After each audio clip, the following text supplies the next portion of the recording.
In any city, in any country, go to any mental institution or halfway house you can get yourself to. When you reach your front desk, ask with no hesitation to visit someone who calls himself Beholder of Darkness. The worker will mock you, but you have to stay as calm as possible.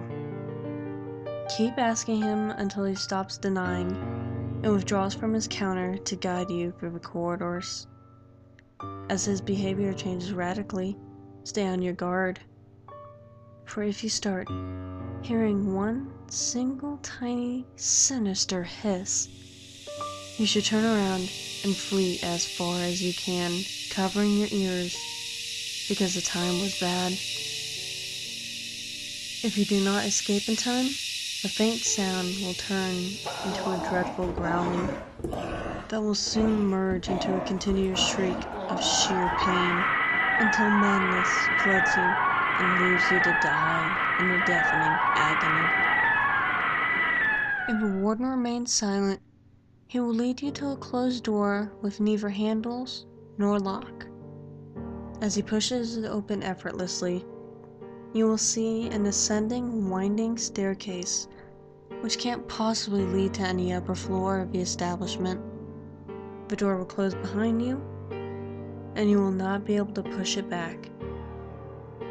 Past this point, climb and do not turn back, or you will fall into a bottomless pit waiting for living prey to chew upon. Do not count the steps, for knowing how many there are will drive you to insanity. One will then creak, and at this point you should stop. Another door should appear on your left. If it is on your right, then pray for a swift passing. Enter slowly into the room, and a blinding, obscuring darkness shall descend on you.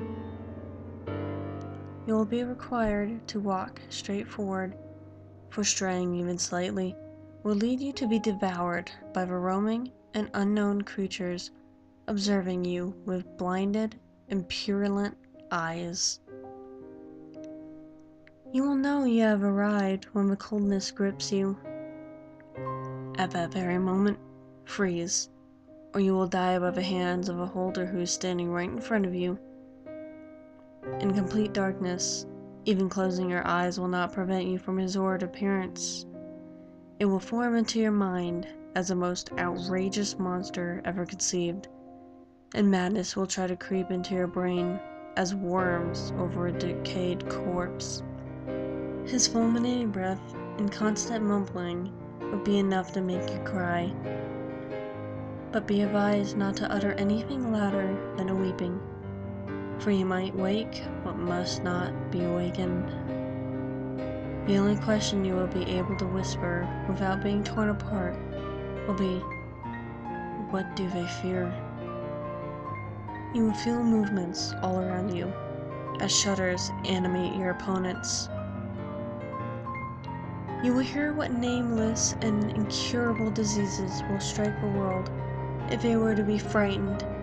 The countless terrors their own fright will unleash on those with a weaker mind than theirs. Amidst the atrocious enumeration of the endless sores the world will suffer, you might hear the simplest, almost ridiculous, yet implacable and certain truth veil fear. Do not move again. When your head is about to implode, it will stop. If you are still able to move, you will find a door in front of you which leads you outside of the ward. There, in the open, in the grass, a broken hourglass will wait for you. You are free to pick it up. It is Object 13 of 538. Your knowledge of your fears is up to you to share, but you may not want to use it as a weapon against them.